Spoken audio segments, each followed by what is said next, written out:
the word hag implies the way when someone says, well, no one says lolly hag except I guess in anime, right?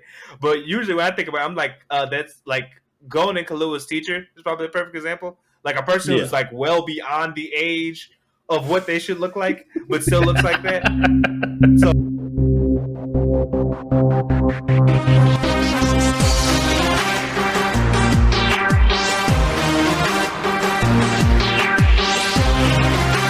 And hello, everybody. Welcome back to the Gurren Otaku Council podcast. As always, I am your host, Ace. and I'm your host McMillian. And welcome back for another week of anime and manga. Maybe with a minus a little manga this week.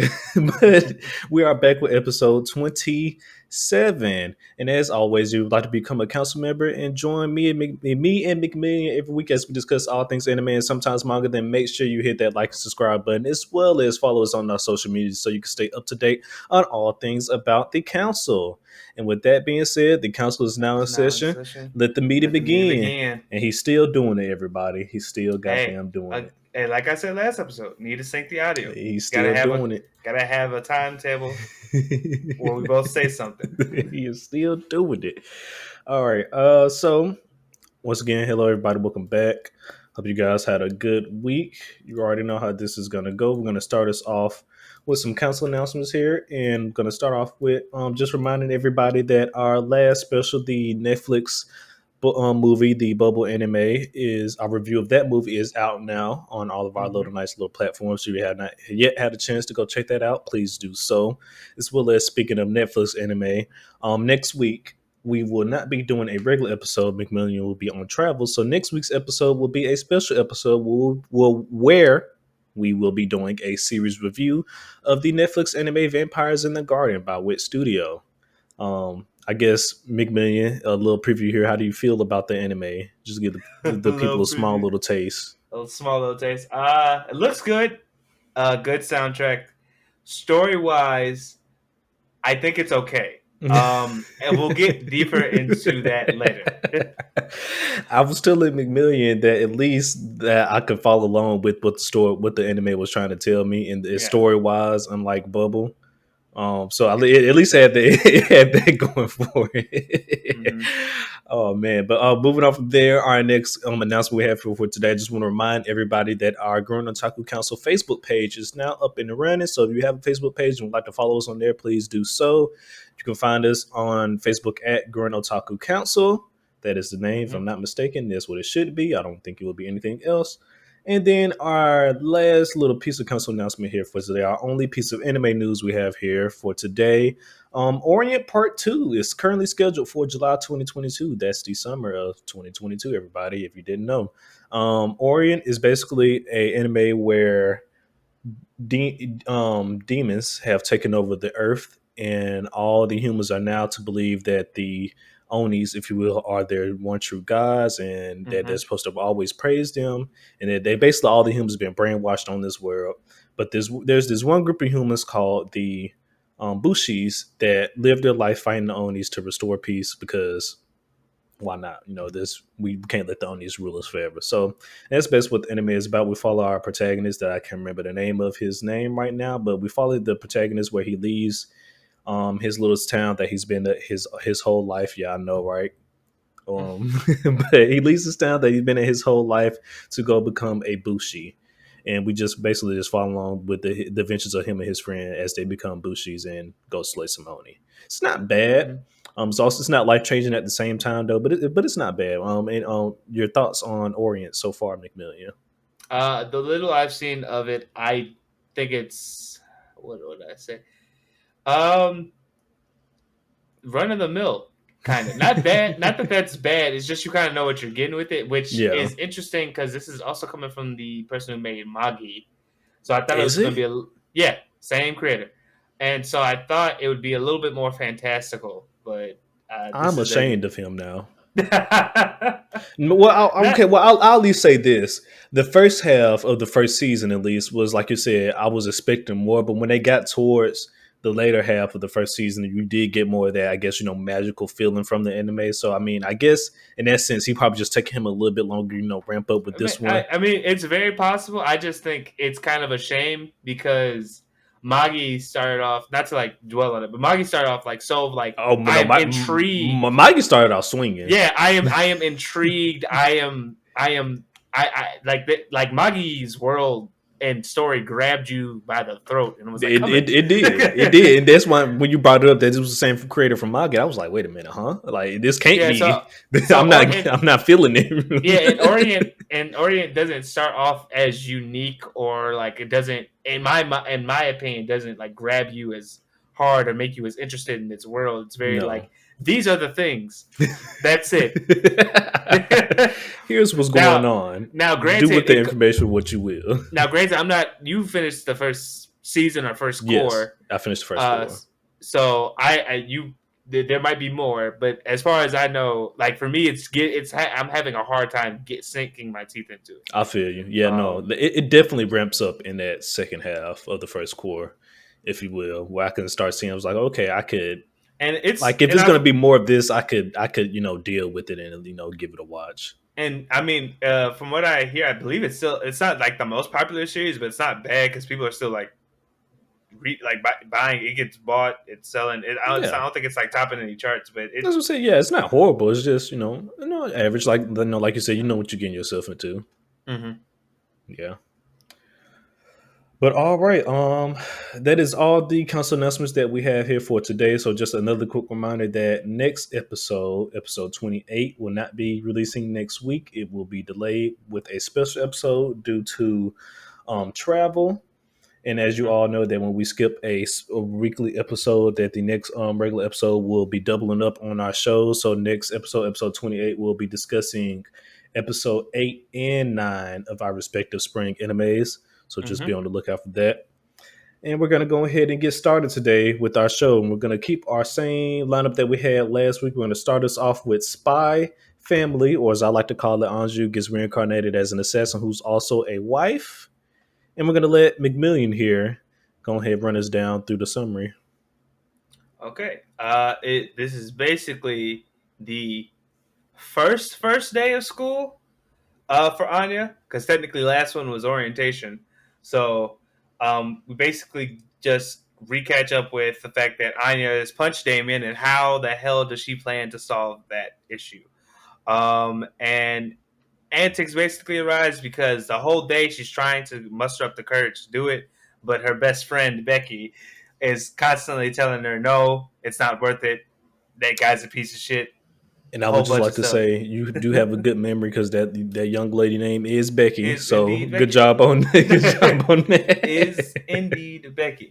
But basically, like the whole while throughout the day, she's trying to muster up the courage to apologize to her, and Becky just stops her. Halfway through the episode, though, we see that Lloyd. Well, actually, not even halfway. I think it's like almost immediately after the first apology doesn't happen.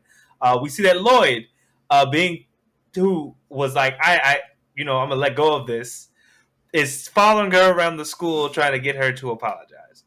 And in hilarious fashion, he's like impersonating faculty members, staff, to just basically like send Anya signals to be like, hey, apologizing now would be really good. No? Okay, next. Apologizing here would be really nice, Say sorry.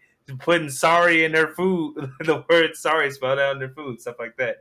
And Lloyd at every turn distorted because Becky the whole time is just telling her not to do it. Yeah, one of the wildest parts of that with Lloyd, I don't know, Lloyd works fast. This man changed up the words in Anya's textbook to be like, apologizing is good. Mm-hmm. Apologizing is good. How did you get that out there so fast?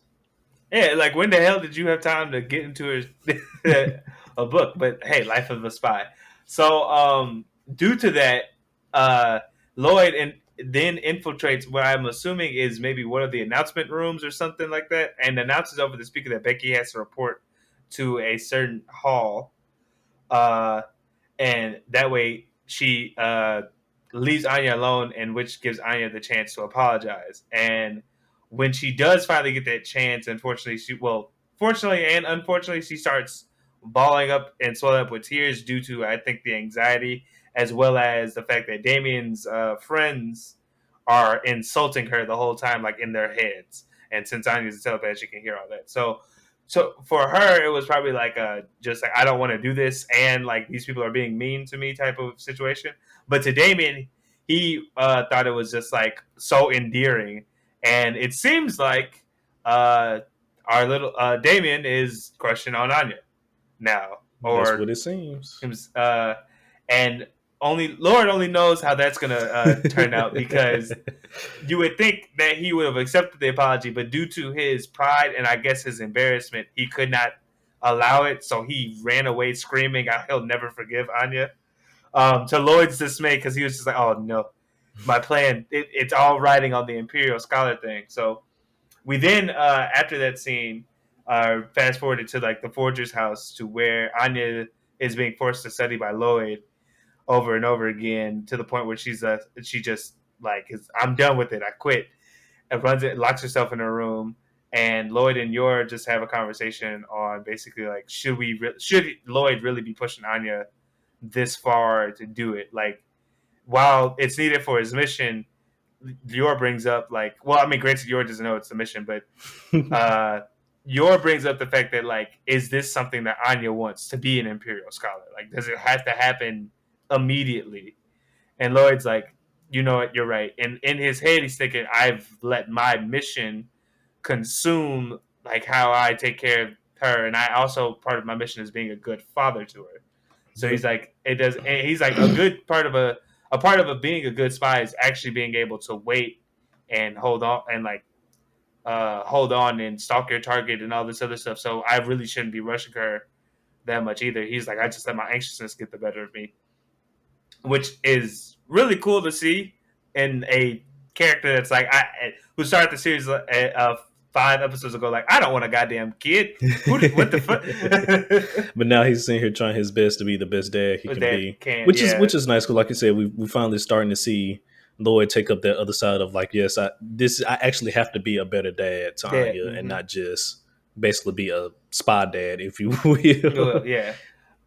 So it's just good to see that, and we end the episode basically on Lloyd tucking Anya in after seeing the fact that while she was in here, locked herself in her room, she still knew about, we know that she knows that there's a mission to be done, and she still wanted to help her dad best she could. So she actually locked herself in the room and studied by herself. Yeah. And that was the quote unquote end of the episode. But if you stayed for the after credits, we finally get to meet Yor's brother, the uncle of this family, and who, lo and behold, did not find out that his sister was married until a coworker told him. The guy who was dating that evil woman from the party. The evil woman. That's as much that she tried to throw a whole casserole fresh out the oven onto Yor's face. That's pretty evil. And the only reason she was trying to do it too is because Yor was slightly upstaging her, which is crazy. So evil. Oh snap! Another thing we also got from that small scene where Yor and Lloyd was talking to each other, we also saw Lloyd basically telling Yor to accept the role of being the mother. Oh, yes, you're a part of this family now, and that you don't have to always feel like when you're butting in that you butting in into strangers, into the lives of strangers, because you're part of the family now and stuff like that. So that was also nice to see. Yeah, that was also nice, especially coupled with what like happened last episode where Anya like fully acknowledged. Well, I mean, she's always kind of saw Yor as a mom, but I felt like it was magnified for her last episode. Yeah, considering when all the stuff Yor that saved happened her and stuff. Yeah. Mm-hmm. I definitely agree with you on that. And then also back to the before we go to off bit here. Back in the early episode, we got hints of Damien liking Anya when they was in their first class, and Damien was talking to himself, in his head, having a monologue like, how could she hit me? I'm from a prestigious family. I never dealt with anything like this before. The only person who's ever hit me before is my older brother. She's so different. Why don't I hate her? Why don't I hate her? What is this feeling I'm feeling? You just like her, my guy. It's okay. It's all right. You're gonna get over it. It's okay. You're 6. It's your first crush. So that was the first little hint that that the show gave us, that Damien had some type of feeling towards her. Mm-hmm. And then I just want to say this a little quick. Lloyd is a fool. Because like before, as you know, they send Anya off to school, he like you say, he says like, you know what, I'm gonna let her handle it. She's gonna have a good day at school. A few scenes next, you just see this man on top of the roof with the little glass like. What the hell? It's just like she's fucking up again. Just like Lloyd, you gotta calm down, my guy. But no, Lloyd is a fool. But back to the most important question that I did have for today. So for like you said, at the end of this episode, we found out that Yor's brother didn't know nothing about her being quote unquote married and stuff like that. But not to interrupt you, but just to say, because I don't think I did it, but Yor's brother's name is Yuri. We got that this episode as well. Yuri? Yuri, yeah. Okay. So Yuri, yeah. We found out that Yuri, didn't know about Yor's being married, and he just found out she was married and whatnot. So, with that being said, and we also found out that Yuri is kind of working for some part of the government. I can't remember the exact department that he's in, but he's working for the government. But the question I had to ask was, do you think that Yuri's brother is working for, I guess, what's his name? Desmond, in a sense. Oh, the guy who Lloyd is trying to stop. Probably not directly, but in some way maybe. I don't think it's like a direct link, because if so, then I think the mission probably could have happened where Lloyd just seduced Yor and then met her brother and then got access to Damien's dad. But so it sounds like he works for the government of the country he's in. Mm-hmm. So I think technically in some way he might work for Damien's dad, but not directly, line. like a direct line, like he's a direct subordinate of him. I feel you. Mm-hmm. Okay, yeah. Well, because I was about to say, because I know he was working for the government. I can't remember if the government that we're in now is technically the same government that Damien's dad Desmond is a part of right now, which I think it is. So if I was putting those two together there, I was like, does he work for him? Because that'd be interesting, to see later on down the line if he ends up working for. I mean, I don't doubt that might become a thing for comedy and other story reasons. That Yor's brother might get like promoted to do something with Desmond's dad, and then like that'll cause a whole bunch of other stuff, conflicts and stuff like that. Yeah, but for right now, as far as I know, he just works for the general. Like he just has some role in the general government, that could relate back to just in some way could relate back to Damien's dad, but not like a direct line. I don't think he's. I don't think he's, like I said before, I don't think he's subordinate level. Okay. Well, other than that, I think it's good that we finally next episode we're gonna get some more lore for Yor, if you will, because there's been a few episodes now before that we not really got to see Yor do much. Like she's been there, but she really wasn't the center focus of any of the episodes really since episode 2 really. So yeah, it was good. We're gonna get some more Yor stuff next episode. I think. But anything else that you would like to discuss while we're still on the summary topic? Anything else in general?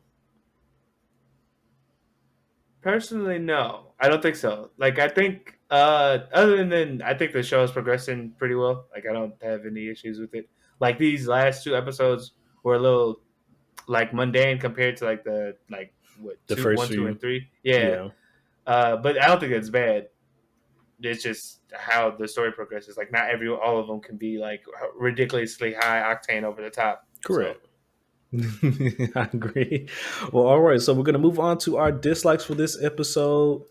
And me personally, I don't have any dislikes. The only nitpick that I guess I would say is I kind of just already went over it, that we really haven't been getting much of Yor as a center of attention for any of the episodes recently, but we're going to get that next episode. So I'm good on that. So, I didn't really have any dislikes this episode. I thought they did executed everything very well.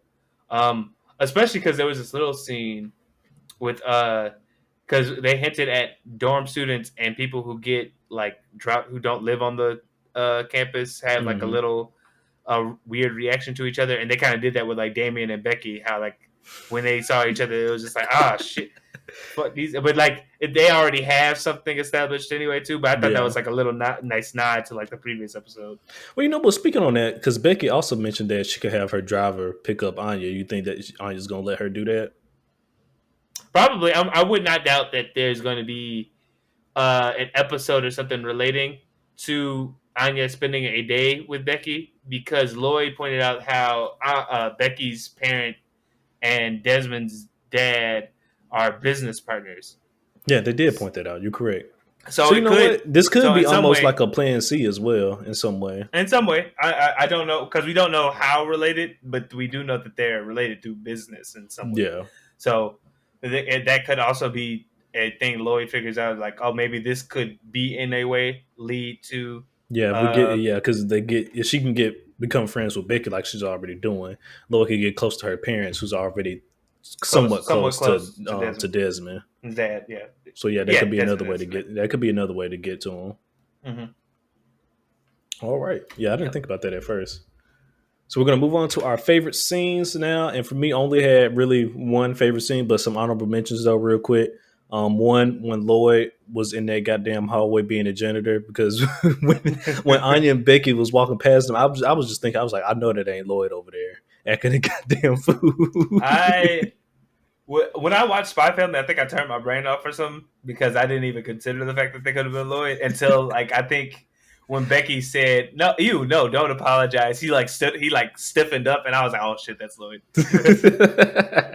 And then my last honorable mention is when they were in the cafeteria and Lloyd called Becky to come to one of the student towers, and Becky was like, "But I'm eating lunch," and then Lloyd was like, "Now, come now." Like he heard her. Yeah, yeah.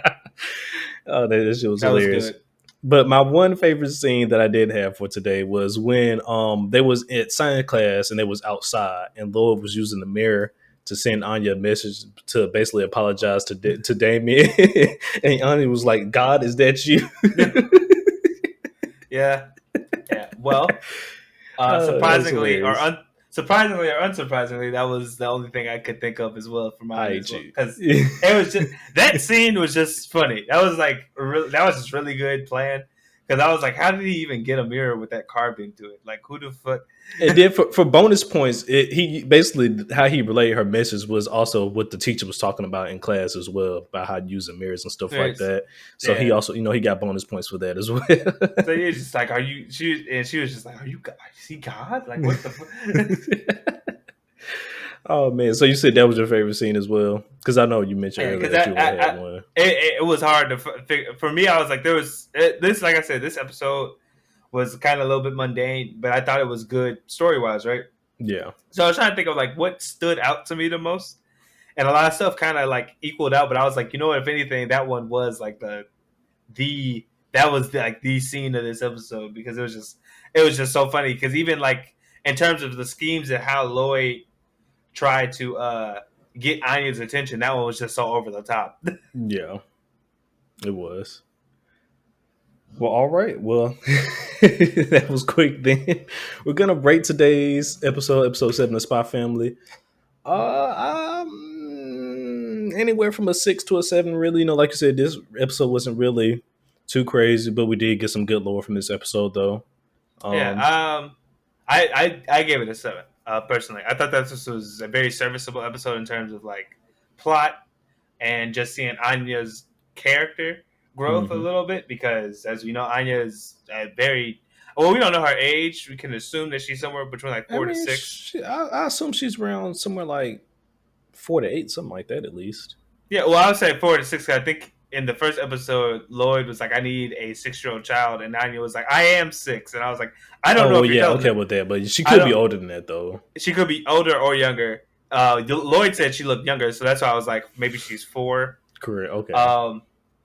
But I was just like, so I'm just thinking like, regardless, we know that she can be like a little, not selfish, but more so self-centered, like how kids are basically. They only think at that age, they're really only like, I am a being. What is this? Like, it was good to see her in a way grow and to be like, I need to do this to help my parents. Yeah. So yeah. That was really nice. Okay, I'm sorry. Yeah, I'm sorry. I was saying that was really nice. I was gonna say I get this around, 6 and a 7. It was nice to see that Lloyd is actually finally realizing there has to be a better dad to Anya and not just a spy dad. And Yor kind of, and also Lloyd telling Yor that she's more part of the family than what she thinks she is. She's not a stranger. Mm-hmm. She's this child's mother, so don't be afraid to give your suggestions and stuff like that. As well as this episode definitely did get me excited for next episode because I'm waiting to see how Yuri plays a role in the overall arching story, or if he's just going to be some type of comedic relief or something like that. From what I remember, when he did, I don't remember. If, like I said, it's been so long, but if I do remember correctly, this episode is about to be hilarious because Yuri is a riot, or like at least how the situation, him like finding out his sister's marriage, all this. Oh, stuff, he finna come at the fool. Yeah. So the next episode should be really good. I wouldn't be surprised he kicked the door down. Police! You did what? You married who? He said, "Don't worry about it. We're coming to save you." He just showed up with 6 other policemen. Oh man! But so that's the end of our episode 7 Spy Family review. Let us know down below in the comments what you think of this episode. And we're going to move on to our next anime in our lineup for today. We're going to be we're going to be moving on to Shield Hero, episode 7, The Infinite Labyrinth. And once again, I'm going to let our friend McMillian here just run us down quickly through the summary of this episode. Not much happened in this episode, though, so it shouldn't take long. Yeah, but the implications are pretty up there for them. No, the implications are good, and I got my questions. All right, so we begin the episode basically waking up in the new world that Naofumi and the gang had jumped into. Unfortunately, Philo is missing, and the party has been reduced back to level 1. So they're playing on hard mode again, if you will. And after that, they basically are in this like prison cell type thing, and from there they go and explore the new world that they're in, and they seem to be on stranded on this odd island with like these random assortments of monsters. And for a while we get like Naofumi and Raphtalia doing like the training that they did when the series first started, where Naofumi would like take the hit and then Raphtalia would kill the monster, and then he'd scan whatever was left of it so he can get new shield parts, because his shield is also reduced to level 1. So unfortunately, Ace's thing with the heart shield saying that it's OP, we won't even find out for a while, because so from there, the gang then Raphtalia, Naofumi, and Risha then get into a bit of some trouble when a Kappa decides to attack them, and it seems like all hope is not all hope, but like Naofumi might be done for until the Kappa is taken out by a hero of this world, and her name is Kizuna Kazuyama, or as her title is known as the Hunting Hero, and she's one of the 4 cardinal heroes of her world. And not only that, but we later find out that she is a friend to Glass and Lark, which makes Naofumi want to immediately distrust her. But the way she proves that she can be trusted or that they can rely on her is the fact that her weapon apparently cannot harm other people. Which is interesting, because when I saw that, I was like, well, how do you fight, monsters and stuff? We saw her use some type of special move on that not capybara, whatever the hell that monster was. This is called Kappa.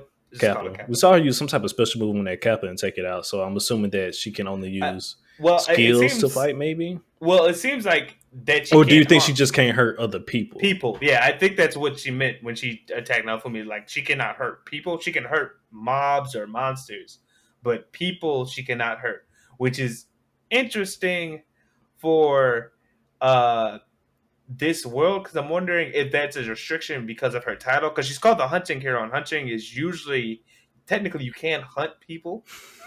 It's not necessarily something you cannot do. It's not a very humane thing to do. It's not humane is the problem, right? So I'm wondering if the titles of like their thing for these heroes the titles for our heroes is like, oh, this is the item we are restricted to using. So I'm wondering in this world, maybe the hero title for them is like, these are the actions we're restricted So to do you think it's a restriction on her being the hunter hero or a restriction on her just being a cardinal hero in general? I think it might be the hunting hero thing, because I think the way we generally think about hunting, or like the way it's usually portrayed, is like monsters or animals. Yeah. So she can probably harm mobs and animals, but humans are no go because of the Because of the type of usual hero she perception. is. Yeah. So I'm wondering if that's the case, because her weapon seems to change from like a fishing rod to a sword, Yeah. to to hunting items that might be like items related to hunting, but they Hunting and don't stuff seem to like work that. Okay. on humans. So it'll be interesting to see how this moves forward, because I'm also interested to see what the other cardinal like. My theory will be confirmed when we see what the other cardinal heroes restrictions are, Yeah. because Now about it. for our Naofumi's heroes, it's legit items. It's Okay. not like Well, people. I guess. Yeah, we're on this topic, so I'll ask this question now. Then, while we're on this topic, so I don't have to come back to it later. So, as you just mentioned, not Lark. Our old girl, the hunter hero, is friends of Glass and Lark, and we know that she is the hunter hero, and that Lark and Glass and them were heroes from their other world. So, by that being that said, do we now is it safe to assume that Lark and Glass are also cardinal heroes of this I world? don't I don't think they're cardinal heroes. I think they may be vassal heroes. Like Book Dude was a vassal hero of that Mm-hmm. world. So Lark and Glass Glass could be a cardinal hero. And the only reason I think she could be is because of how strong she was compared to Lark and the other girl that came with them. But I'm pretty sure that they're vassal heroes, because I think the girl that they travel with, the girl that Lark travels with, the one with the blue hair, Mm-hmm. I think she said she was a. I think she also said she was a cardinal hero of like the gym or something like that. I can't remember, sis. Well, not the I can't. cardinal hero. I'm sorry, the vassal hero of the gym. Oh, okay. But I can't remember. It's been a minute since season one. I can't remember what type of hero. If she did say she was a hero or not, what she was. I think when when they were in the turtle, she said something about it, but that is only like old memory, because I didn't go back and check. Unfortunately, I should have. Correct. But Yeah. I think they might be at least vassal heroes, if At not least cardinal vassal heroes. heroes. Yeah, we know there's And some type of heroes. Glass, if my money was on anyone being a cardinal hero out of them, it might be Glass, just because of Okay. how So strong you she so you presented to think be. Glass is one of the cardinal heroes, but you think Larkin Like if and there Mystery was Girl are just vassal heroes. heroes, yeah, if there was one out of them to be cardinal, I'd probably say her, just because of how strong she presented to be. And as we know, Mm-hmm.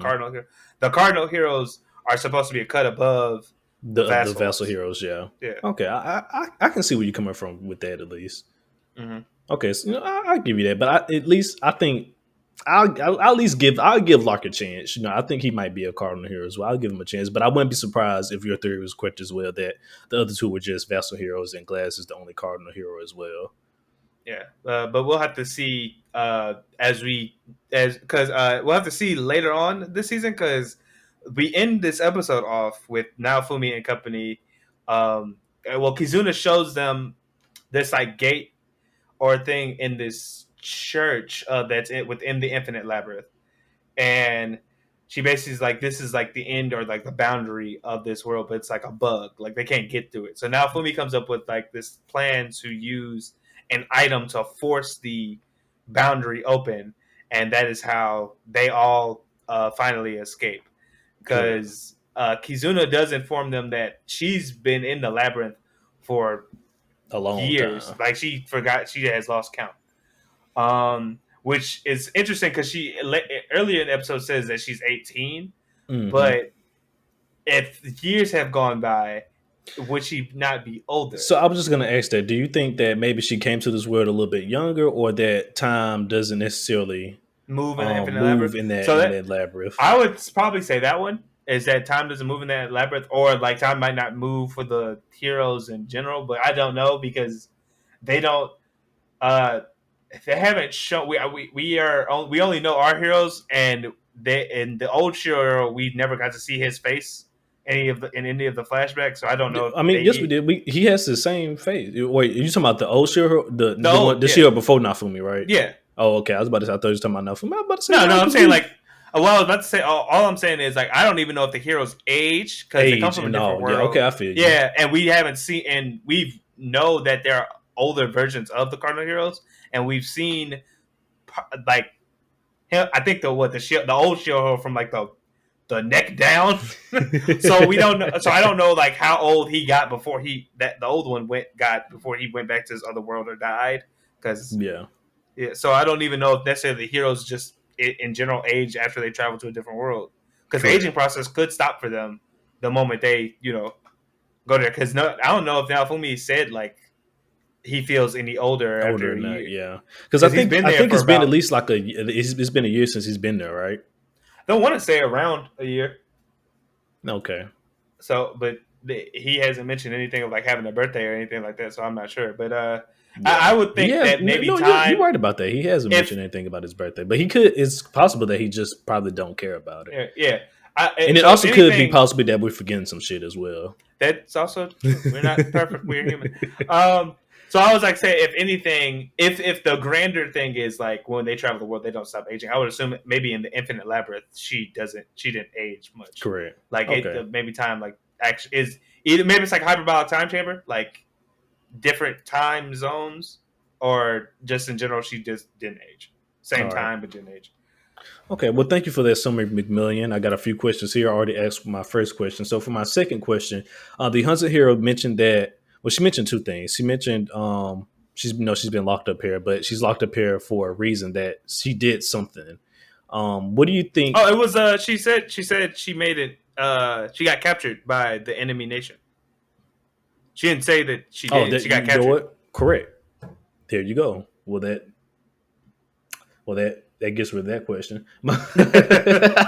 Yeah, she said she got captured by an enemy nation, which also brings up like a point of like are the heroes, well technically I guess that's the same thing in Naofumi's world. But I was about to say like are the heroes technically like soldiers of the nation they get summoned to? Yeah. But because that's not what, because they don't really 100% say that Naofumi works only for the Melamark.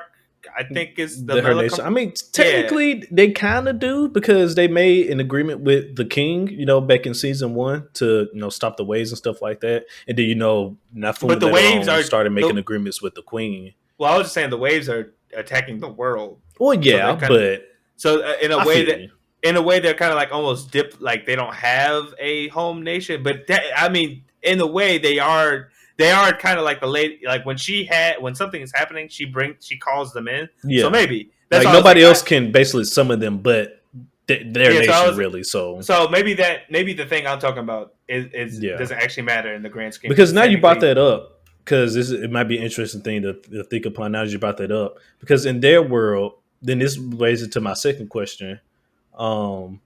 She mentioned that we were Naofumi told her, we was brought here to fight the waves. What about how the waves? How's the situation with the waves going in your world? And she was like, wait, what the waves? What are those? Then she mentioned that we was brought here for different reasons apparently. So one, what do you think that their cardinal heroes was brought here to do? Because this also leads into basically what you just said. Do you think it's more of a situation where each of the nations summon their own cardinal hero and they're basically like at war with each other? So that was my theory, but the thing is, when I think about Naofumi in them's world, that's not necessarily exactly the case, but they don't have to be a 1-to-1, obviously. Correct. So that could be it, but the only thing is, if that is the case and they're warring, why would the hunting hero be good at anything considering she can't hurt that's people? That's a good question, but that also could just go back to maybe unless there's certain restraints on who she can hurt and stuff like that. That could be the case, but there also could be the fact that in this world there's a nation of monsters. And so, or what? She was also in the labyrinth. What if it's the case that she couldn't hurt people while she was in the labyrinth as well? That could be a thing as well. I don't know. The way she talked, the way she said it seemed like definitively she could not hurt people. It didn't seem like it was based on the situation. But that is something to keep in mind. The labyrinth could be playing with her, abilities. But the thing is, I don't know how she would have tested that, considering she said she was in there by herself for all that time. Mm-hmm. So I don't know, but I'm assuming that that is a blanket statement. Like, regardless of anything, she can't hurt people, which makes me think maybe there's a nation of monsters, or maybe there's other reason. I'm trying to think of like what else it could be other than like warring nations, because maybe in a way the cardinal. What if the cardinal heroes are summoned there to keep the vassal heroes in check? I don't know, because that'll be interesting. I'm only saying that because the book hero seems like an asshole, and so maybe like some other vassal heroes are also assholes. Who knows? Maybe, but yeah. If it's just interesting because if it is warring nation, the hunting hero doesn't seem to be like that useful. Yeah, in a war conflict. I mean, my money will be on warring nations, but my second guess would be something that basically the book Vassal Hero done brought up. He's been going around dealing with other guardian beasts and stuff like that. So maybe that the cardinal heroes was brought to this world to fight the guardian beast, maybe for some weird reason. Like maybe they started going berserk or something. Yeah, no, that's actually a good thing because I forgot about the fact that he said I've been doing this before. Yeah, that could be the case. Yeah, that 100% could be the case. So that's what I thought about that. That's something to think about. Yeah, it is because we're in a new world now. We got a lot of different possibilities that could be going on. And then my last question that I had: how do you feel about Naofumi again being reset to level 1? And do you think that with this reset to level 1, got rid of all his shield abilities? Like, do you think he's on a fresh slate for this world? Probably, yeah. And I think the reason they might have done that, and this is probably like a good storytelling opportunity, is for them to get acclimated with the heroes of this world, because that's the immediate thing that they did this episode. Was we got dropped into a new world. We can't really we realize, oh shit, we're definitely out of our depth because we're not experienced with what the hell's going on here. Enter a new hero who is from this world, who's also summoned here from Japan, so she has a connection with Naofumi with that. Like, in a way, I feel like they're like, your mate. We're in Naofumi's seat again this season, as in we don't know nothing about this world that we just now are entering, and we have to see it from like a back seat perspective instead of like a front seat one. Because Naofumi was a cardinal hero of his world, so a lot of the shit was happening to him, and he had to propel it forward. And now we're kind of like, it's almost like Naofumi is a party member of a cardinal hero. And not a cardinal hero himself, at least for right now. Yeah. So I would assume that we're probably going to be dealing with him being like this for a little bit, because I don't think unless they're going to separate from Kazuna in a like very dramatic way. I don't think that that's going to be the last we see of her. It seems like they're going to be traveling together at least until he goes back to the world where he was a cardinal hero. Yeah. Okay. Yeah, like you said, like you just mentioned, I think this would be a good opportunity for them to catch some of that season 1 feeling, if you will, because we have to go back to the whole level up process and everything like that, and we're in a new world, and it will also be good to see that if it is true that he doesn't have any of his old abilities due to his reset to level 1, that means we get to be introduced to some new abilities and stuff like that. And we won't get to see any of his older stuff anymore, but it's okay because it'll be replaced by new abilities and stuff like that. A big question is like, now that he's out of the labyrinth, how if any of his old abilities will start coming back to him slowly? Because while he was in the labyrinth, there was that scene where Kizuna was overlooking Naofumi's shield, and she was like, "Your weapon is all glitchy," like, and it had like little glitch spots. So I'm like, maybe there's a data, because the way it works, like it's a video game, but it's not. So I'm like, maybe data transfer didn't fully go through. Who knows? Yeah, like he got corrupted or something. Yeah, because we still don't know where Philo is. Yeah, we do not. But if everybody's back to 0, the first thing I thought about when they were like, "Oh shit, we're all back to level 1," I was like, "Is Philo an egg again? Is that the case?" I don't think they did Philo like that. I don't know. We'll have to wait and see, though. Is all I'm saying. Like, but I will say this: this was a very breath of fresh air kind of episode, because we're back to like intrigue of new world type stuff. Yeah. Which can be good or bad depending on how it's executed. Correct. But so far, I think this was a pretty decent way to do it. Yeah. And, I gotta give props to Shield Hero this episode, even though it wasn't action packed or anything. At least the lore, if you will, for this episode was good. And it was interesting, and it wasn't just boring stuff. So, and they gave us stuff to theorize on as well with this episode. So they did a really good job with that. Yep. Well, all right. So we're gonna move on to our dislikes for this episode, and I don't have any dislikes in general. I guess I will only have really just a small nitpick is just how they reset Raphtalia back to her younger self. But I mean, I get it though, so it doesn't really upset me that much We because lullified your raccoon. Deal with it. because her age is tied to her levels and Her stuff level. like that. So yeah, I understand, but why though? That's how that was weird to me to begin with. That didn't really take me back. I didn't have, I think, a dislike other than the fact that like the way, I don't know. I think Naofumi is a pretty smart person, so the fact that he was kind of lackadaisical about just exploring a unknown island that could also be inhabited by like tougher shit than cardboard boxes.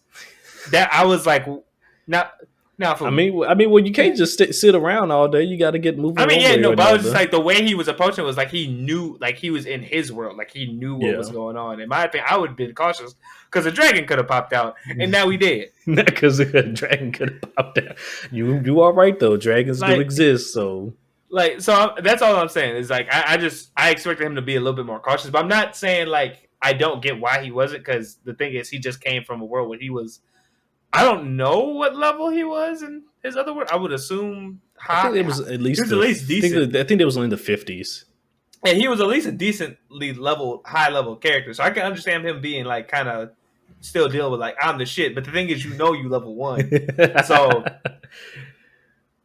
that's not really a dislike. It's just more of like a and then they ran up on that Kappa. Yeah, exactly. So when you level 1 but run into a level 10 boss, mm-hmm. See, that's the problem when overworld creatures are just out you there. in the wrong neck of the hood. It's crazy because it shows you just how much level disparity also plays effect in their world again, because they could not whoop this singular Kappa. Like it was just one of him. Imagine if it was multiple. It was one of these guys. Yep, and Naofumi just looked like he was about to get taken out too. So by a single Kappa, he was going to get taken out. Crazy. But okay, so we're going to go ahead and talk about our favorite scenes for this episode. And surprisingly enough, I don't really have any favorite scenes for this episode. So I don't know if you have anything, McMillian. So I have 2. Okay. And I could arguably take one off, but I liked the emotional aspect of this. So my first favorite scene was Kizuna saving the gang. When she showed up and took out the Kappa, because she was just like I forgot what she yelled to Naofumi, but she like wrapped it up in a fishing wire. It seemed like because her weapon turned into a fishing rod and just obliterated. Like it turned into like red mist, and I was like, "All right, okay." You're a badass. I see. You're a badass. I was like, all right, got it. Okay, cool. You are the hero now. You're that guy. You're that person, right? So when I was like, that's a perfect way to introduce a character that's probably going to be important. Is just be like, give him a badass moment, so that as like save the hero. So I thought that was a good one. My other one was Kizuna just celebrating getting outside. And this is like the one I was like debating on, because I was like, it's not like that grandiose, but in a way, I thought they did a good job of it, because they gave her an emotional response to it.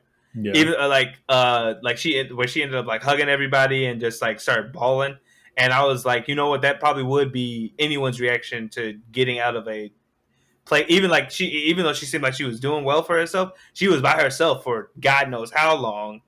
And probably thought she was going to end up dying there based on like all the exploration. Like she said, she did contemplate, suicide while she was in there. So yeah, so I thought that was a really good. I just thought that was a good moment, because a lot of action-packed animes and stuff like that, you don't get to see a lot of like the emotional repercussions of certain things, such as this. Like a lot of times, it's like, oh damn, I was in a place for 1,000 years. Crack snick, time to get back to work. Like, so I just thought that was I just feel like anytime they take a moment to actually show the emotional toil on the character, that it should be praised, because it doesn't happen a lot. I feel you. I guess one thing I guess you say that I at least thought was funny for this episode is when Nafumi asks Kazuna what was her age. What is this girl name? Fly. Kizuna. Kizuna, thank you. He asked Kizuna her age, and she was like, I'm 18. And he was like, are you a lolly? And then he just stopped talking. And he was like, what, you was about to call me a lollygag, weren't you? Which is interesting because hags are old, and 18 is not that old of an age. So I was like, the hell? I mean, I guess still is 18 was still, more, I guess, of an age better than for what, she was in a lolly body still, though, technically. So it's, you're 18, but you don't look like an 18-year-old, though. Yeah. No, I get it. I was just like, but the word hag implies the way when someone says, well, no one says lolly hag except I guess in anime, right? But usually when I think about it, I'm like, that's like Gon and Kaluuya's teacher is probably a perfect example. Yeah. Like a person who's like well beyond the age of what they should look like, but still looks like that. So that's usually when I think when lolly hag term comes up, that's usually what I think about. So I was like, how is an 18-year-old that? But hey, I get what he was going for. Yeah, I mean, well, technically, she probably could be older than 18, but like, going back to our conversation that we had earlier, we don't know how time necessarily works in the labyrinth and stuff like that. Yeah, because maybe he was interpreting the fact that she could have been lying about her age. Yeah. That could be also because he did mention, he was like, you've been in here for some years. What's going on? Okay, that makes sense. That actually makes more sense to with that term. Okay. But I mean, I'm just glad somebody finally said it. No more lollies. I'm glad somebody finally said it. That's right now for me. No more lollies. We need to stop with that. Oh man. Any more favorites? Did you already say both of your favorite scenes? I think you did. Mm-hmm. That was it. Okay. Yeah. Well, okay, we're going to head and rate this episode then. And once again, just like Spy Family, around 6 or 7. A lot of exposition this episode, but at least it was not boring. It was actually interesting and it allowed me to theorize on certain things. So. Yeah, so I gave this one like a high 6, possibly a 7. I if anyone argued for it being a 7, I could completely understand. It was a good episode. I thought it was like a slightly above average. Like you said, exposition heavy, but it would serve the purpose of like we're in a new place. Like you got to explain, what's going on. And I thought the way they chose to introduce Kizuna was good, and also she's an interesting new character. Like I want to learn more about the world and her, so I thought they did a good job on that. So, I'm just waiting to see what type of world it is that they live in now. That's what I'm waiting to see. And then I'm also, just like I said, we've been reset to level 1, so I'm waiting to see that if it's true that Nafumi has lost all his shield abilities and he's just starting from a clean slate now. So I'm wondering how that's going to play out as well. Yeah, it should be interesting. Yep, looks like it's going to be a good time. So.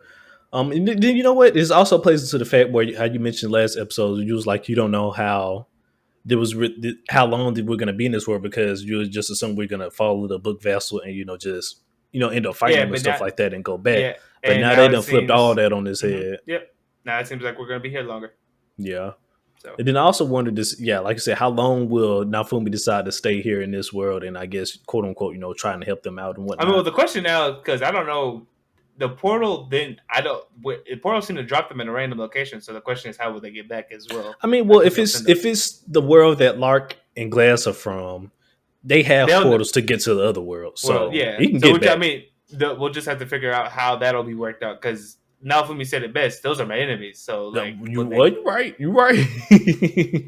But with this episode, they could be slightly become somewhat friends because if they're becoming friends with the Hunter Hero and she's friends with Glass and them, they might relieve relations somehow. Some way. Who knows? Unless Nafumi is still just on that fuck that bitch shit. So which would be understandable if he is. But I look forward to seeing the rest of what this season brings. I agree. And so that is the end of our episode 7 Shield Hero review. Once again, let us know down below in the comments what you think of this episode. We'll be glad to see what you guys think about this episode 7. And now, last but not least, we're going to move on to our final episode or anime that we have for today in our lineup. Being Tomodachi Game episode 7, I'll take 20 million yen worth of your life. And once again, Tomodachi Game is being featured as our final episode, which means we thought this had the most oomph to it, if you will, out of all the animes in our lineup. So once again, we're going to start with our boy McMillian running through our summary here. Yeah, so this episode, not a lot happened, but there's a lot of implication for the future and past, I guess, for the series. So we got a lot of answers today. Questions answered today. So we start off finding out basically that Ace was right. Tenji was not truly in love with Yuichi, but there was things that Tenji wanted to find Yuichi to understand on why he put them in the Tomodachi game. So they were we wake up. These episodes start to our protagonists waking up in a cage that they will be stuck in for 3 days. Within these 3 days, Tenji uses the time to gain Yuichi's trust by basically explaining to him that the reason he put himself in the Tomodachi game was so he can get revenge on Shiho. And I just want to say, this shit is wild. Like, yeah, because this shit is crazy. Shiho apparently may have ties to the Tomodachi game in and of itself, because one of their Tenji's old friends, while they were going to school with Shiho, one of them began showing interest in her and ended up, I guess, spending money that they had saved to develop a company together. Well, both of his friends started showing interest in her. Oh, yeah, technically it was both. And one of them may have spent money in the facts that they got in debt. And to regain that debt they got, somehow were put into the Tomodachi game. Well, how it was they Tenji started realizing that their booking was off, and that, like you said, they started slow going into money. That he had a conversation with some of his friends. They was able to get back on board with their money, and they actually started getting the money back. A few months have passed, I'm assuming, and they was walking to school one day, be like, okay, let's, out of the 3 million yen that we raised, let's all take 1 million each, and when it hits 20 million yen, whoever raised the most gets to be the quote unquote CEO of our company, as well as have the right to propose to Shiho. Mm-hmm. And Tenji thought, that was weird and crazy, because he was like, okay, but, he played along with it though. Yeah, they're teenage guys, like, yes. And then after that conversation, somehow they ended up in the Tomodachi game. And it seemed like none of them had knowledge of what it was, at least prior. So when it happened, it was kind of just odd. But like when they got back, when Tenji got back from it, because did he say his friends survived? I'm trying to remember. Okay, so because he got kicked out in one of the games. So what they did? So basically, this how it went was in game 3, they lost. Their group lost in game 3. It was only 3 of them, and all the debt went to Tenji, and it was 20 million yen. So with that being said, I think we finally found out who was the person that was 20 million yen in debt. It was Tenji. They went back after that. He went and confronted his friends and was like, what the hell is going on? Why did we play that game or whatnot? And his friends, he never gave a name to his friends, so I'm not sure which one it was, but it was just one of his friends, and he mentioned that I did it all for Shiho. And he was like, excuse me? Like, what? The fuck? What do you mean you did it for Shiho? He didn't explain. He was just like, hey, get off me. I did this for Shiho. And especially because they weren't, it seemed like Tenji, at least left, he said he was not allowed to speak about it again. I'm not sure if the other two were given the same stipulation. Because he I forgot. Thank you. He was also one of his, I guess, graces that allowed him to lead the Tomodachi game was that he wasn't allowed to speak about it after he left. But of course, after he spoke to his friend, it took him a while. He decided to tell his dad about the situation, what was going on. After Shiho confronted him about it, because Shiho was like, "Oh, have you seen your friend such and such?" People have said you've been talking to your friend. He just stays quiet. She's like, "I wonder what you guys are talking about. What were you guys talking about? Crazy eyes. What were you talking about? Did you talk about me by chance? Did you talk about me?" Crazy eyes. Yeah. And then he basically divulges everything to his dad. Tenji's dad is like, "Oh, we're friends with the Sawaragis. I think that's her last name. Something like that. Yeah. And he's like, I'm gonna go confront them, and ends up dead. Wild. Now, one thing is we don't know if he ended up he was in some backyard dead. We don't know if that was the Sagaragi's backyard. We don't know if that was the backyard of Tenji's house or whatnot. We don't know. They didn't explain that. All we know is that man was ended up dead in somebody's backyard. And no one knows exactly what happened. I don't even think they said what the cause of the death was. Well, the policeman was like, they think it was suicide, and Tenji, of course, was like, of course, he don't know that wasn't suicide. Yeah, so he was like, nah. So now there's a huge mystery surrounding Shiho, which I was like, I had suspicions for her, but not in terms of the Tomodachi game. Not in terms of this, though. Yeah, which brings me to my first question. That one, I would like to say I was right. I was right about Tenji, because it was just like last episode. He got that big reveal, and I'm like, there's no fucking way, like he's telling the truth on that. Like if he is, by all means, you got me then. But like we just spent like 2 or 3 episodes inside your fucking head. The only thing that you've been plotting on is She-Hulk this entire time. Yeah, no, I agree. And again, I agreed. I just said like I would not be surprised if it was because he was exempting the signs of yandereism. Mm-hmm. So. And then, like I said, I was also, pointing out the fact that he was trying to get revenge on She-Hulk because she did something to this man, and we finally found out what the hell it was. But the thing is, what's odd to me is that a lot of this is hearsay.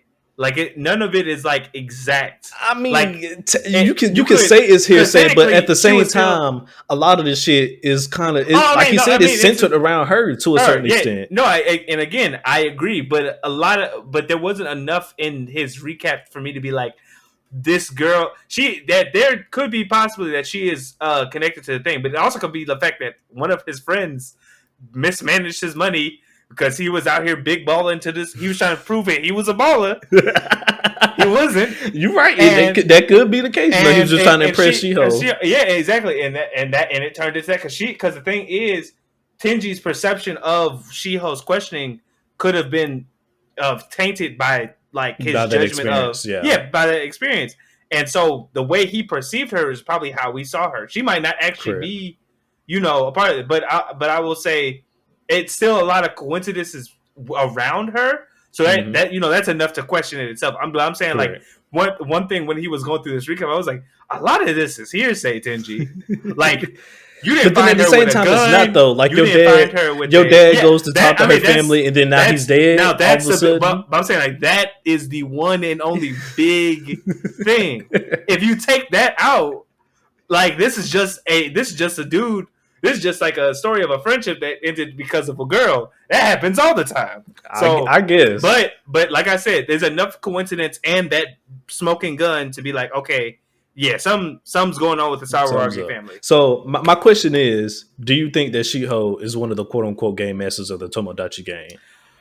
Game master. My theory is that she's a field operative, if you will. She goes out and get people to apply to the Tomodachi game. Basically, and you know what? So you're basically kind of around the same thing. I thought the way I was saying it is that she's related to maybe somebody in there, and that she's like, what do they call them? Hostesses, showgirls, something. She's basically like a person that she's like one of the people on the Vegas. Well, no, because I was about to say there are people on the Vegas Strip that tell you to go to casinos. So she's like a recruiter, like a promoter or recruiter kind of type thing. So she's like, I'm gonna get young men to spend their money on me, and then they'll have to go play the Tomodachi game. So before I let you finish on your spiel as well, I just want to double back real quick on this hearsay. We also got to remember that Tenji, while during the game, Tenji got a text or / email from somebody telling him not to butt into She-Hulk's life and stuff like that.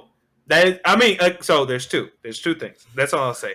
2 things. So not as much hearsay as you're saying. The only thing. Well, I'm just saying this. The only thing that would like be like confirmation that she is 100% a part of it is that like if Tenji's friend had told Tenji that the only way he found out, like if the guy who about lost the Tomodachi game was because of her. It was her. Now that I'll be like, okay, is she guilty? Like that's too many things. Yeah. But I was like, right now we technically only really have like things happening around her and maybe 2 direct things that kind of link her or her family. So that's why I'm like, it's a lot of hearsay right now. Now that could be easily become evidence with like one thing, but we haven't gotten it yet. Yeah. But I'm still like on like, okay, something's going on with her or her family. Like that's basically where my head's at. So if anything, She-Hulk may or may not be an operative for the establishment, but not a part of the establishment. But I mean, if you're operative for the establishment, technically, are you not a part of that establishment? But I'm saying, like, well, I guess the question is, like, are contractors technically a part of the company or not? Because that could technically be her. I mean, I guess. I mean, well, you getting real technical here. But that's this game. Is this not a technical ass show? Like, this show has rules in it every other episode. Like, if that's not the definition of technical, I don't know. I don't know. My thing is, I think she has more ties to the game than you're letting on. In my opinion, I mean, well, I'm just saying.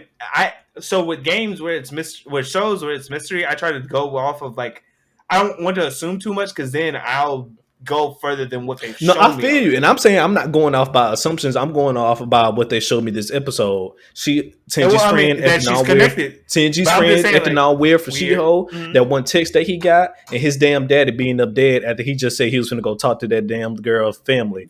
All three of them things just aren't just hearsay coincidence, in my opinion. I mean, in my opinion, I don't think that the three things you mentioned are hearsay. But I'm saying, like, all the other stuff, like the money loss, like that could 100% be a teenage boy just trying to impress a teenage girl. Correct. Like, I get what you're saying on that. I'm just saying I don't think that's the case though. But I feel my only thing is, like I said, if he found out about the thing from her, Booker, take her ass to jail. You're just waiting on the one solid concrete thing that definitely because I was just like to me. Because Tenji's dad could have been killed before he even got to the Sawaragis. Oh, here he goes. Here he goes. Is that not true? Is that not true? Well, I ain't trying to hear that. Once again, we don't know what backyard he was in. But the last time we saw that man, he was walking out the house of the door. He said yes, and he said I was going to go to the Sawaragis. That man could have got jumped. Now, granted, he could have got jumped. I would like to think that if he got jumped, there would have been signs of him being jumped by multiple motherfuckers. But I'm just saying, like, unless the police were in on it somehow. The Tomodachi Game seemed like a very powerful establishment. So, all I'm saying is, like, one, I don't know the full circumstance of his death yet, other than the fact that, like, I'm going to the Sawaragis. So that's enough for me to be like, okay, suspicion. Not enough to be like, is this 100% her? Because this game has played with that idea already. But again, I don't know. So I'm just trying to be as cautious as I can. But I'm holding out that something's going on with her as far as the establishment. I just don't know if she's a game master or, like, something that high. She could just be a person. They fuck around and say that the Sawaragi family is the head of the goddamn Tomodachi Game. And if that's the case, wild as hell. Wild as hell. Oh man, but we just went on a quick little spill right there. That was wild, but yes. This is the episode. That's basically like this is the episode. That's the first half. That's the first half right there. That is the first half. So, but that's basically the major theory that I got going on right now is that basically Shiho is a field operative, if you will, for the Tomodachi Game, or if she's not like a full-time field operative, that's at least what she's doing right now. But anyways, so we get that reveal that that's what Tenji is basically thinking about Shiho. Well, the only another thing, not to belabor the point, but the other thing that kind of makes me hesitant, also to think that she might be 100% working for them, is the fact that she never attempted that in high school with Yuichi, or at least he doesn't mention it, because Yuichi is supposed to be known to be like this poor student, right? That could possibly need a loan or some type of debt type situation, and it never happened, or like as far as we know, no other classmate. I mean, as far as we know, you play the Tomodachi Game to get rid of your debt, not necessarily to get money, though. So why would she have I'm saying because a point of going to get Luigi? Well, I was saying like he could constantly be like trying to get money because of a debt that he does have. So I was like, it's funny that they never she might not have never approached him about like, oh, this game called the Tomodachi Game. I hear if you play it, you get rid of your debt. But so that's one thing. But also another thing I think is interesting that could implicate her is the fact that her and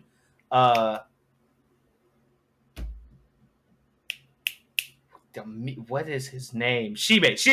Her and Shibe went missing before the Tomodachi Game before basically they got invited out to the Tomodachi Game.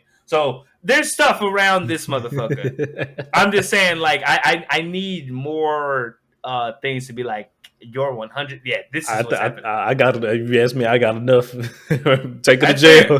Take it to jail. It's fair. That death is a big one, but I feel like I just need a little bit more. I hear you. I think you're being too lenient in my book. That's fine. It's completely okay. You're being a little too cautious in my book. All the red flags are there. They're there. Oh no, something's going on. I'm just like, is she 100% working for them yet? I'm done. I don't know. Is she working for them? She don't know she working for them. That's the side of the fence that McMillian's on. 100%. And I think he crazy. He crazy. Crazy. This show crazy. But anyway, so after Tenji explains this crazy story to Yuichi decides to take it in and think about it because they're stuck in this prison cage for 3 days. So it was like, well, let me think about it over the next 3 days, because Tenji asked him to basically to come along with Yuichi, because he was like, you're going to destroy the game, right? Let me come with you. I want to be a part of that. And Yuichi's like, I'll think about it. 3 days pass up, and we finally head to the third game, which is a friendly game of hide and seek called Friendly Hide and Seek. Actually, funny enough. I'll also point out, last episode, Ace was assuming that this was the last game. It is not. It is not. Thankfully, there's at least another. We at least know that there's another one because they talk about game 4. Game 4, yes. I was just about to say that. Yes, we got the confirmation today that there is a game 4 of the Tomodachi game, which is amazing. Yeah, but game 3 is hide and seek, and we find out that it's played between 2 groups. So the reason that you cannot win if it was just by yourself is because you need at least 2 people. You need at least 2 people to play. You at least need a hider and a seeker. Yeah. So the basic rules of friendly hide and seek is each team elects 1 member as a hider. The hider is given 1 hour to select a spot to hide. After you select the spot, he is no longer allowed to move. Rest of the team members are seekers. They are allowed to freely interact even with the opposing seeker. And the objective of the game is to find the opposing hider. Once that happens, whichever one finds the opposing hider first proceeds to the next game. There are a little bit of finer details that they did explain, such as there's an option where you can betray your hider and switch teams, as well as there's a chance for the hider to give up completely. There are more things that you can find online, but they did not explain them in this episode, so we're not going to go too much into giving those out, but we do have them written down here, so we can go into it. But they like you said, they didn't go into them in detail, but they did show them to us, and basically some of the can'ts you can't do. There's no violence, and you can't move the hider around. Those are 2 things that they said they can't do in the Tomodachi in this not Tomodachi game, in game number 3 here. They also did say some things you can do is you can call somebody. That's all it said. I'm assuming it means you can call somebody, and it said eating. You can eat as well. And those are the things that they said you can do. It was some other stuff. I just don't have the list in front of me right now. Yeah, but like I said, we have some finer details, but because they didn't explain them in the episode, we're not gonna go too much into them in case they could be potential spoilers and stuff for later on. So but yeah, so we know. So we get to meet our other group of players, which is called Group C. No, Group K. Our group is Group C. Tenji and Yuichi's Group C. Group K has all 5 of their members, which means they were not disparaged by the first or second game at all, apparently. And we meet their game master. I don't believe they gave a name for her yet. I don't think they did. No. And they basically come into where we see one of Group C's game masters to watch, because she's like, "Oh, my groups are geniuses. They'll pass this flying colors." And Yuichi's game master is like, "Oh, bitch, no, not at all." She and basically, we also find out within that little exchange that the establishment asked for the smaller game master, the one with pink hair, pink hair girl, to go and join Yuichi's group. Even though I guess she dyed her hair or something for. Because she looks different. I forgot what I forget the accurate description, but hopefully you watched the episode. And we find out basically her name is Maria, or there could be a a fake name as well. Yeah, that could be a fake name. Well, I believe they called her Maria in the. Oh, okay. Well, you know what? Yes, you're correct. So that's why I was like, I think this is her real name. So basically, I just can't. Manabu gave a name. I just can't remember if they called if she was also Maria. Or not. Yeah, but this is the name that the game master said. Correct. So yes, in case there's a difference. Yeah. So now Yuichi has 2 people to play hide and seek with, but the thing is, Maria is most likely a traitor because she works for the establishment. So that's basically where Tenji, at the end of the episode, Tenji, Yuichi, and Maria. Tenji and Yuichi discuss, and Tenji decides he should be the hider, and Yuichi and Maria should be the seeker, as to not give Maria the chance to give up, basically, because they're still going to try and win. And right before the episode ends, we get a member of Group K. I don't think he gave his name. If he did, I apologize because I do not remember it. I don't think he did. He basically boldly says, "You guys are going to lose because I'm going to be the hider and I'm not going to move. You won't find me for shit, and I'm not going to move for shit." Basically, that's basically what he said. And he's like, "I fully have faith in my friends." Yeah.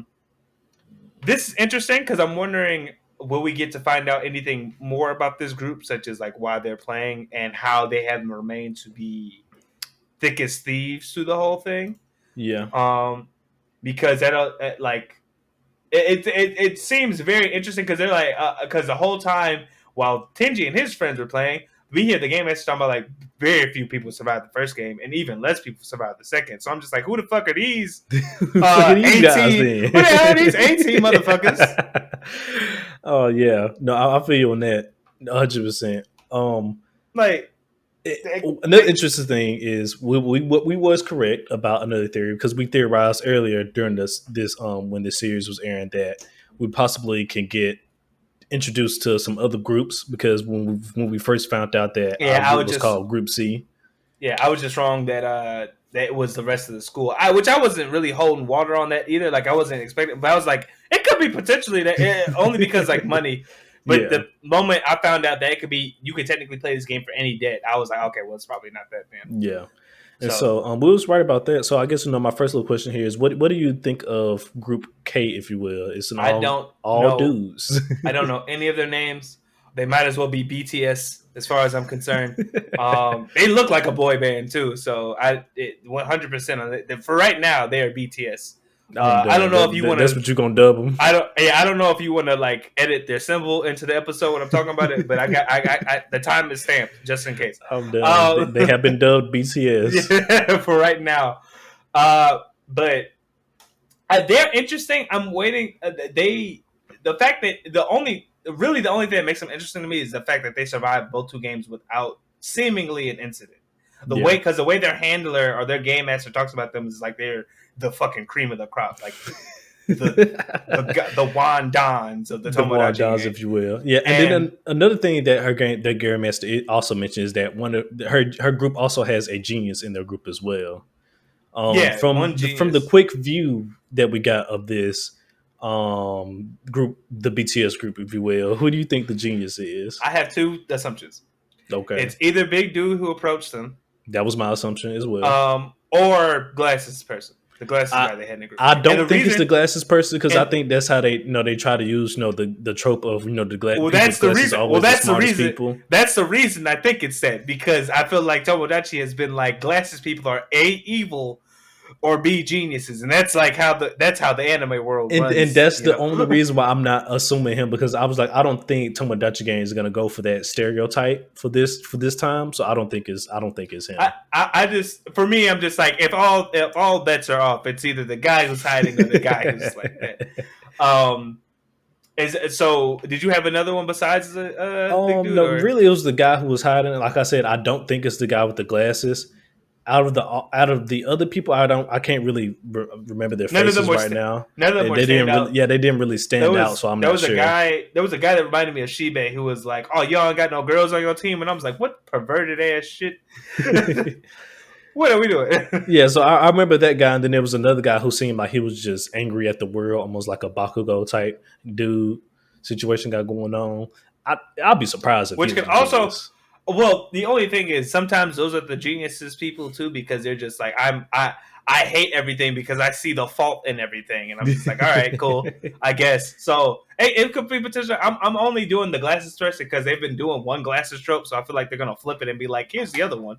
Yeah, here's the other one. Yeah, I just don't think they're gonna. Me, in my opinion, I don't think they're gonna flip it. I could be completely wrong, but I just don't think they're gonna go that route. Hey, but I'm looking forward to the mind games because now we have a totally another group who supposedly have a genius level person. So. And then my last question that I have for you, McMillian, is how do you think Maria will impact the outcome of Game 3 here?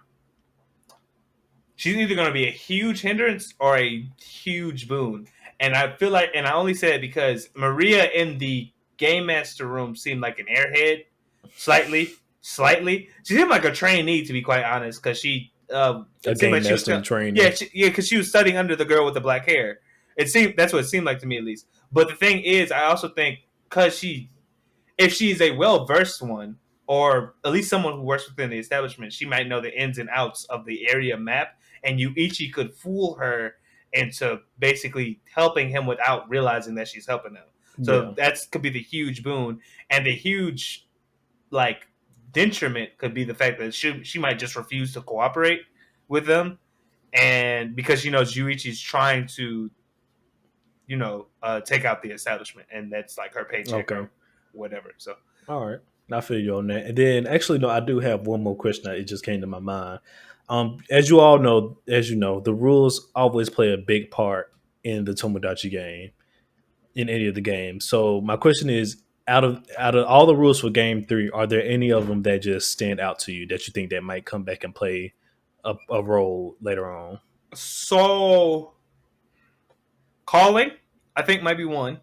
I think calling might be a thing, and maybe eating. Now, granted, I can't get into deeper why, because some of these details have not been explained in the show yet, but I'm just going off of the fact that I read the finer details. Mm-hmm. One other one I think that might be huge is the give up one. I don't know exactly how you can loophole it, but last time I didn't know how you could loophole the booth or how he was doing it exactly. Yeah. And the fact that he did just makes me think, oh, this might be something. Yeah. I think maybe another one might be the violence rule, because, and the only reason I say that is the last game they were like no lying, but they couldn't prove a lie unless they already knew it prior to when it was told. So unless they got cameras all over this motherfucker, how can you prove that someone hit you? I guess. Yeah. The rules for me that stand out is the switching rule, where how the seekers can decide to switch sides if they want to. That rule, and for some reason I don't know why, but the fact that the hider can't move around rule, something about that rule just sticks out to me as well. It's them two for me. Now that's a good one. The switching rule is interesting, and the only reason I'm not sure, I didn't use switch is only because how they never explicitly say how many times you can switch. Exactly. Intervals of switching. Yes. If they explained that maybe a little bit more, I probably would have been like, okay, that's a thing. But that could be a thing, if they don't define how many times you can switch, maybe there's not a set number of how many times you can switch. That could be possible. Because like they said, it's in the rules. They said you can switch sides, but they never said you can only switch sides once. You know what I mean? So, but the question, I guess the question is is there a cooldown on switches? Correct as well. That I feel like that could play a part if there's not a number. So yeah, and then also the thing about switching is they mentioned that if you switch sides, but the team that you switch sides to lose, you basically you take an average amount of debt of the losing team, and then you go back to your original team and continue on to the next game, which is also like true. I said that, which also why I said that rule also kind of just sticks out to me as well. That's a good point. That's a good point because that could also be played in a factor. I just was like, I don't know. Maybe it's because I just don't know too much about the betray rule yet. That I'm like, But that is one to watch out for as well. I think maybe those four are pretty big. Yeah. Okay. Yeah. With that, I think we go into our dislikes. As usual, I really don't have anything. This is a good episode. I don't have anything either. I got some answers to my questions that I was left from episode 6. Figured out that a few of our theories was correct this episode, with my one major theory being that Tenji having some type of, he was saying that he wanted to get his revenge on Shiho because she did something to him in some type of way, and we never knew what the hell that was. That was the main reason why I said that is no way Tenji could be like in love with Yuichi and all that, because of that one main fact that he kept stressing that he was trying to get his revenge. I agree. I just was like, there's a small % chance, very small, because and like I said, I agree with you on that as well. There was a small % chance, but like I said, we got a confirmation. You got the confirmation that was not the case. He only, like he said, he only did that so he'd come along with him into the next game. Yeah. Which is interesting. And then on top of that, just like I said, it was a good, like McMillian said, it was a good ass episode. And then now we have the game masters starting to interfere with the games themselves, so it's going to be a crazy time. It's up. It's going to be a crazy time. Yeah, I'm wondering, moving forward now, will there be if every game from this point, is it going to be like a group thing, or will we go back to? That's going to be a good question. Will we go back to singular groups? Like do you think like every game from now on is going to be basically against another group that passed, like the said previous game? Or I guess maybe like, since we got 2 games of your group, and then one game of 2 groups together. I'm wondering like how, like, will there be another one after this? How many more like multi-group games will there be? Yeah, like I'm wondering, will there be an interval of switches? We'll just probably have to wait and see on that, because the fact that there are now 2 groups, which means that this game will probably drag on a little bit longer than the last one. Yeah. So, but I'm very interested to see this interaction between Genius and Monster. Yes, 100%. With that being said, and I'm glad you brought that up, moving on to our favorite scenes, and I only had one, and is directly to that what you just mentioned.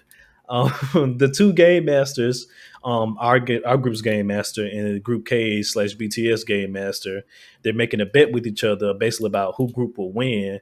And the BTS group master, she's like, I got a genius in my group. My group's gonna win. Then you just see our group's game master. She looks, but can that genius deal with a monster though? And I was like, oh shit! She said, a genius cannot kill a monster. And I was like, hey. Yo, what the? All right. Yo, I was like, damn. So you rooting for it? You now? Look at you. I don't know if it was rooting or just like, hey, you best be careful. Like, she was like, hey, are you sure you want to make this bet? Like, hey, I'm trying to give you a chance to back out of this shit now. I know something you don't know. Like, even though I don't want him to prevail, I'm pretty sure he probably gonna prevail in this situation. Yeah. So that was also one of my favorite scenes, because, as you said, it was just like the way, even like the attention to just the detail and like how they framed the scene was really good. Yes, especially like just our game master's facial expression, the way she looked at the other BTS's game master, just like, are you sure about that? Like, he is a monster. That was definitely a standout moment. My other favorites, so I only had one other favorite scene besides that one, and it was Shiho, the flashback of Shiho questioning Tenji. Because that was such a drastic, in my opinion, that moment, the way Shiho's been portrayed throughout like the show is just like kind and caring and stuff like that, not like too pushy. So that moment, I was like, oh, there's a side, just like with like Yutori, how we got to see her like little psyche break thing where it's like, oh, dang, you just get all the guys, right? Like, that was like that type of moment. So I was like, this is just something. I'm like, this is a thing I will keep in my head until we know what. And you know what? And I'm glad you brought that up, because a lot of the stuff you're talking about, it was hearsay and whatnot. But then we get this. She do the crazy bitch face to Tenji, and you don't think that's weird. And Yutori did the crazy bitch face to Shiho, and Yutori was still a crybaby. So again, like I said, perception of character matters in the show. That's one reason why I brought that up. But I mean, who knows? Yutori could be a crazy bitch though. Like, we don't know that. Yutori could be the Tomodachi Game hit. Who knows? She could be public enemy #1 for all we know. Who really knows? Who really knows? We know Shibe Dad is a mobster, is some type of mobster politician. Maybe he's funding the Tomodachi Game. Shit, like who's not Who's not related to it? That's the question today. Who's not related to the Tomodachi Game? That's what we need to find out first.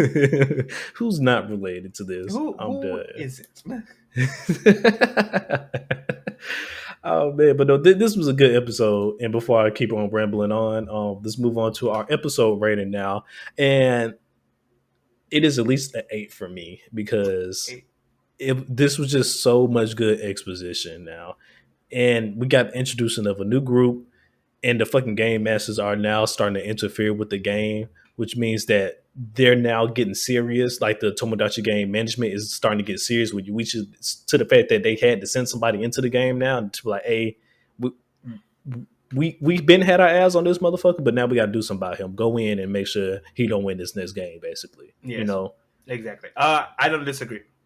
Same thing.